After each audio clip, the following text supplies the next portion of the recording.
Funny Games is a film that I kinda hate, but I also think is great.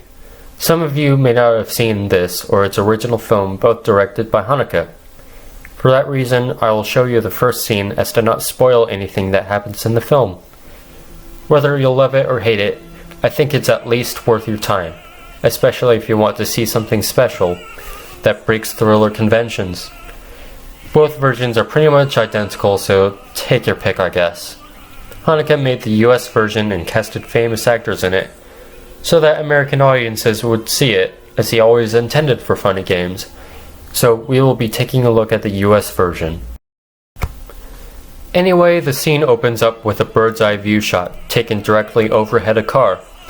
The other aspect you would have recognized immediately is the opera music, which we are led to believe is non-diegetic until we hear the main characters guessing the names of the artists, and the following shot reveals it to be diegetic music that they are listening to in the car.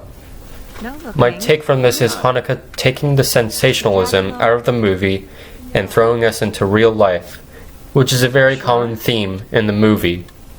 At this point in the scene, we haven't seen the main characters yet. All we have at this point are close-up shots of the CDs and the car radio.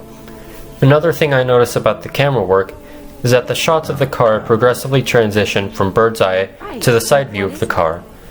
I don't really know if there was a deep meaning to it, but it's just something interesting to think about. At 2 minutes and 22 seconds, we finally get the first shot of the main characters. The diegetic opera music then abruptly transitions to non-diegetic death metal rock, as the title and opening credits are revealed.